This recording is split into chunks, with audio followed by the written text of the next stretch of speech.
عمرك فكرت ازاي مجرد فنجان قهوة صغير يقدر يقلب حالك من كسل وخمول ليقظة ونشاط؟ وليه في ناس بتقول انهم ما يعرفوش يفتحوا عينهم من غير الكافيين؟ الكافيين في الحقيقة مش مجرد منبه عادي، ده بيشتغل على المخ بطريقة ذكية جدا. جوه دماغك في مادة اسمها الأدينوسين، دي اللي بتدي إشارة لجسمك إنك تعبان ومحتاج تنام. أول ما تشرب قهوة، الكافيين يقعد مكان الأدينوسين على المستقبلات العصبية ويمنعه يشتغل. النتيجة، المخ يفتكر إنك لسه صاحي، والتركيز يزيد، والإحساس بالتعب يختفي. وعشان كده الكافيين ممكن يخلي ردود أفعالك أسرع، يقوي ذاكرتك على المدى القصير، وكمان يحسن الأداء البدني.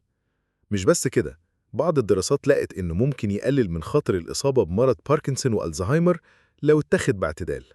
لكن زي أي حاجة في الدنيا، لما يزيد عن حده يتقلب ضده.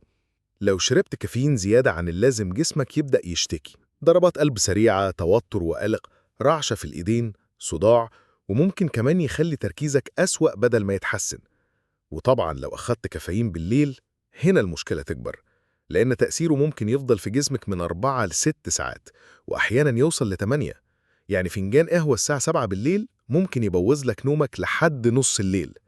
وده مش بس يقلل من عدد ساعات نومك، لكن كمان يقلل من جودته، فتصحى تاني يوم تعبان أكتر. الخلاصة، الكافيين صديقك لو عرفت إزاي وإمتى تستخدمه، لكن عدوك لو سبت نفسك للجرعات الكبيرة أو شربته في توقيت غلط.